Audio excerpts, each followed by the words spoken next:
हरि ओं श्री गुरुभ्यो नमः। हरि ओं। ओं श्री परमात्मने नमः। अथ श्रीमद्भगवद्गीता अथ द्वितीयोऽध्यायः सांख्ययोगः।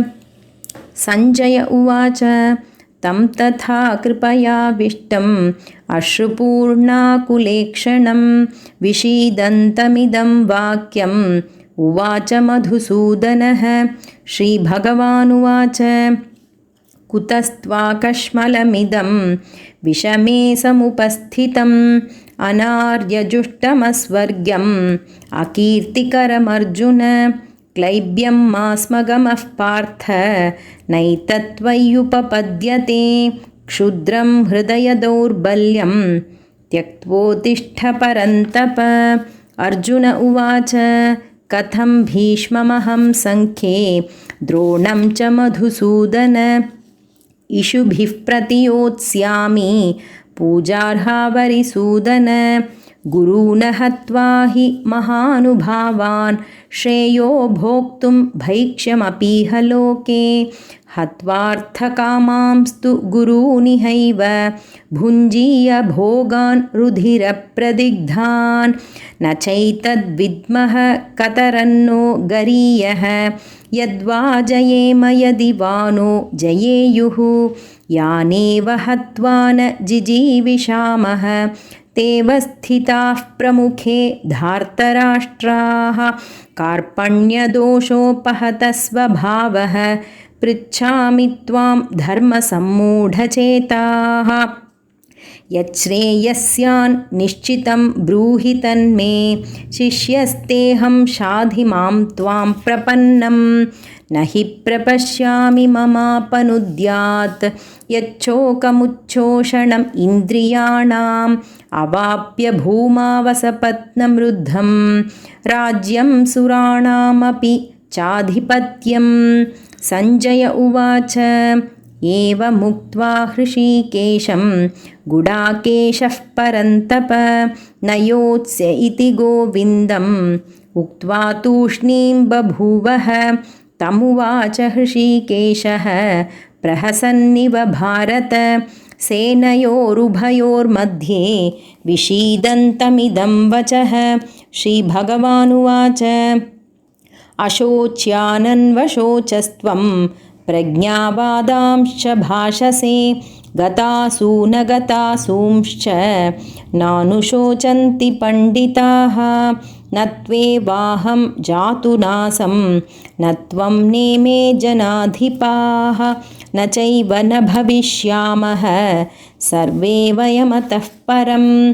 देहिनोऽस्मिन् यथा देहे कौमारं यौवनं जरा तथा देहान्तरप्राप्तिः धीरस्तत्र न मुह्यति। मात्रा स्पर्शास्तु कौन्तेय शीतोष्णसुखदुःखदाः आगमापायिनो नित्याः तां स्थितिक्षस्व भारत। यं हि न व्यथयन्त्येते पुरुषं पुरुषर्षभ समदुःखसुखं धीरं सोऽमृतत्वाय कल्पते। नासतो विद्यते भावः नाभावो विद्यते सतः उभयोरपि दृष्टोऽन्तः त्वनयोस्तत्त्वदर्शिभिः। अविनाशि तु तद्विद्धि येन सर्वमिदं ततं विनाशमव्ययस्यास्य न कश्चित् कर्तुमर्हति। अन्तवन्त इमे देहा नित्यस्योक्ताः शरीरिणः अनाशिनो प्रमेयस्य तस्माद्युध्यस्व भारत। य एनं वेत्ति हन्तारं यश्चैनं मन्यते हतम् उभौ तौ न विजानीतः नायं हन्ति न हन्यते। न जायते म्रियते वा कदाचिन्नायं भूत्वा भविता वा न भूयः। अजो नित्यः शाश्वतोऽयं पुराणः न हन्यते हन्यमाने शरीरे। वेदा विनाशिनं नित्यं य एनम् अजमव्ययं कथं स पुरुषः पार्थ कं घातयति हन्तिकं वासांसि जीर्णानि यथा विहाय नवानि गृह्णाति नरोपराणि तथा शरीराणि विहाय जीर्णानि अन्यानि संयाति नवानि देहि नैनं छिन्दन्ति शस्त्राणि नैनं दहति पावकः न चैनं क्लेदयन्त्यापः न शोषयति मारुतः अच्छेद्योऽयमदाह्योऽयम् अक्लेद्यो शोष्य एव च नित्यः सर्वगतस्थाणुः अचलोऽयं सनातनः अव्यक्तोऽयमचिन्त्योऽयम् अविकार्योऽयमुच्यते तस्मादेवं विदित्वैनं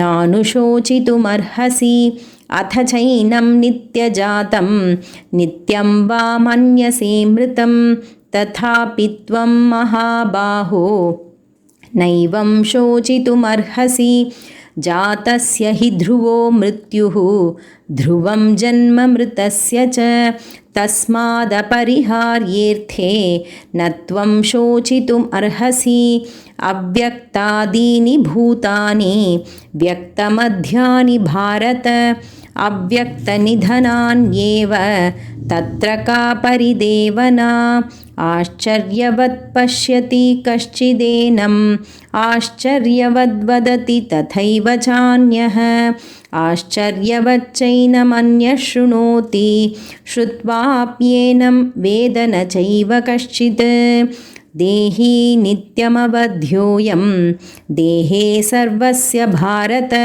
तस्मात् सर्वाणि भूतानि न त्वं शोचितुमर्हसि स्वधर्ममपि चावेक्ष्य न विकम्पितुमर्हसि धर्म्याद्धियुद्धाच्छ्रेयोऽन्यत् क्षत्रियस्य न विद्यते यदृच्छया चोपपन्नं स्वर्गद्वारमपावृतं सुखिनः क्षत्रियाः पार्थ लभन्ते युद्धमीदृशम् अथ चेत्त्वमिमं धर्म्यं सङ्ग्रामं न करिष्यसि ततः स्वधर्मं कीर्तिं च हित्वा पापमवाप्स्यसि अकीर्तिं चापि भूतानि कथयिष्यन्ति ते व्ययां सम्भावितस्य चाकीर्तिः मरणादतिरिच्यते भयाद्रणादुपरतं मन्स्यन्ते त्वां महारथाः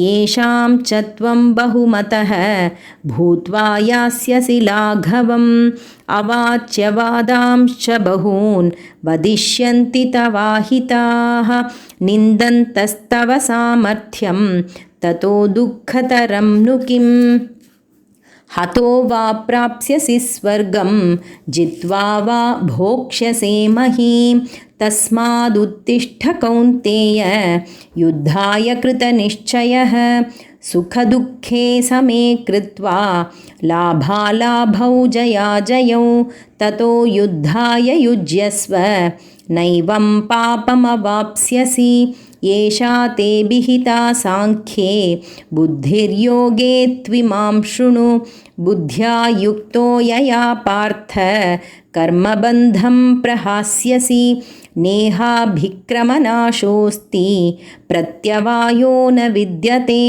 स्वल्पमप्यस्य धर्मस्य त्रायते महतो भयात् व्यवसायात्मिका बुद्धिः एकेह कुरु नन्दन बहुशाखा ह्यनन्ताश्च बुद्धयो व्यवसायिनां यामिमां पुष्पितां वाचं प्रवदन्त्यविपश्चितः वेदवादरताः पार्थ नान्यदस्तीति वादिनः कामात्मानः स्वर्गपराः जन्मकर्मफलप्रदां क्रियाविशेषबहुलां भोगैश्वर्यगतिं प्रति भोगैश्वर्यप्रसक्तानां तयापहृतचेतसां व्यवसायात्मिका बुद्धिः समाधौ न विधीयते त्रैगुण्यविषया वेदाः निस्त्रैगुण्यो भवार्जुन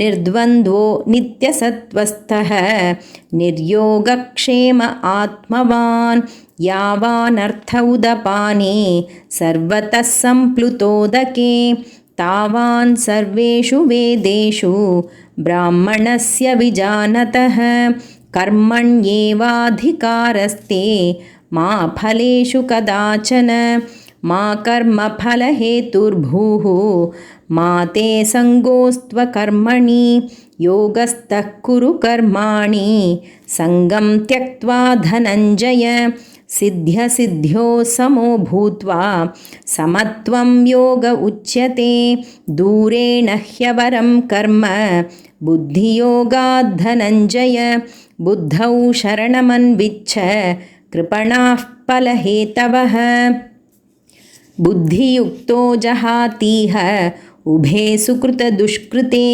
तस्माद्योगाय युज्यस्व योगः कर्मसु कौशलं कर्मजं बुद्धियुक्ता हि फलं त्यक्त्वा मनीषिणः जन्मबन्धविनिर्मुक्ताः पदं गच्छन्त्यनामयं यदा ते मोहकलिलं बुद्धिर्व्यतितरिष्यति तदा गन्तासि निर्वेदं श्रोतव्यस्य श्रुतस्य च श्रुतिविप्रतिपन्ना ते यदा स्थास्यति निश्चला समाधावचला बुद्धिः तदा योगमवाप्स्यसि अर्जुन उवाच स्थितप्रज्ञस्य का भाषा समाधिस्तस्य केशव स्थितधीः किं प्रभाषेत किमासीत व्रजेत किं श्रीभगवानुवाच प्रजहाति यदा कामान् सर्वान् पार्थमनोगतान् आत्मन्येवात्मना तुष्टः स्थितप्रज्ञस्तदोच्यते दुःखेष्वनुद्विग्नमनाः सुखेषु विगतस्पृहः वीतरागभयक्रोधः स्थितधीर्मुनिरुच्यते यः सर्वत्रानभिस्नेहः तत्तत्प्राप्य शुभाशुभं नाभिनन्दति न द्वेष्टि तस्य प्रज्ञा प्रतिष्ठिता यदा संहरते चायं कूर्मोऽङ्गानीव सर्वशः इन्द्रियाणीन्द्रियार्थेभ्यः तस्य प्रज्ञा प्रतिष्ठिता विषया विनिवर्तन्ते निराहारस्य देहिनः रसवर्जं रसोऽप्यस्य परं दृष्ट्वा निवर्तते यततो ह्यपि कौन्तेय पुरुषस्य विपश्चितः इन्द्रियाणि प्रमाथीनि हरन्ति प्रसभं मनः तानि सर्वाणि संयम्य युक्त आसीत मत्परः वशे हि यस्येन्द्रियाणि तस्य प्रज्ञा प्रतिष्ठिता ध्यायतो विषयान् पुंसः सङ्गस्तेषूपजायते सङ्गात् सञ्जायते कामः कामात् क्रोधोऽभिजायते क्रोधात् भवति सम्मोहः सम्मोहात् स्मृतिविभ्रमः स्मृतिभ्रंशात् बुद्धिनाशः बुद्धिनाशात् प्रणश्यति रागद्वेषवियुक्तैस्तु विषयान् इन्द्रियैश्चरन् आत्मवश्यैर्विधेयात्मा प्रसादमधिगच्छति प्रसादे सर्वदुःखानां हानिरस्योपजायते प्रसन्नचेतसो ह्याशु बुद्धिः पर्यवतिष्ठते नास्ति बुद्धिरयुक्तस्य न चायुक्तस्य भावना न चाभावयतः शान्तिः अशान्तस्य कुतः सुखम् इन्द्रियाणां हि चरतां यन्मनोनुविधीयते तदस्य हरति प्रज्ञां वायुर्नावमिवाम्भसि तस्माद्यस्य महाबाहो निगृहीतानि सर्वशः इन्द्रियाणीन्द्रियार्थेभ्यः तस्य प्रज्ञा प्रतिष्ठिता या निशा सर्वभूतानां तस्यां जागर्ति संयमी यस्यां जाग्रति भूतानि सा निशा पश्यतो मुनेः आपूर्यमाणम् अचलप्रतिष्ठं समुद्रमापः प्रविशन्ति यद्वत्